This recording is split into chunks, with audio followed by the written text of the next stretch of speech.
Umaasa pa rin daw si Pangulong Aquino na makatatambal pa rin ni Rojas si Senator Grace Poe sa eleksyon 2016. Panawagan naman ng isang opisyal ng Liberal Party sa Senadora magsakripisyo at tumakbo munang vice-presidente ni Rojas. May report si Lay Alvis.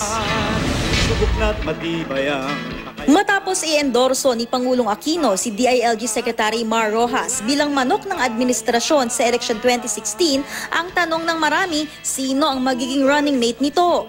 Si Pangulong Aquino umaasa pang makatambal ni Rojas si Senadora Grace Poe. Sir, are efforts still being taken to get Senator Grace Poe to join the admin ticket? Sa maraming dialogo namin, palagay ko maliwanag na maliwanag yung saan ako nagmumula, anong hinahangad. Doon sa hinahangad, di ba? Gusto na. She has stated it in several meetings. Chis Escudero has also stated the same thing. Rojas has stated the same thing. We want what is happening to continue. Maging si Rojas, hindi pa nagsasara ng pinto sa Mar-Poe tandem. Will there be more talks with Senator Grace Poe?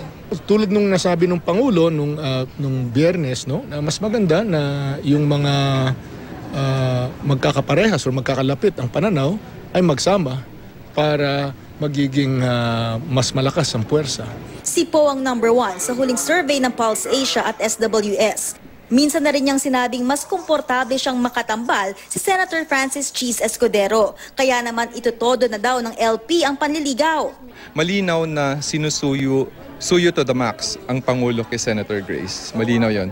Ang mga kasama ni Pangulo sa Liberal Party, kasama na kami, nanliligaw sa kanya. Pero habang nililigawan ng LP si Poe, meron ding opisyal na nagpatutsyada sa Senadora. Si Secretary Marco, pilot niya for the last 5 years.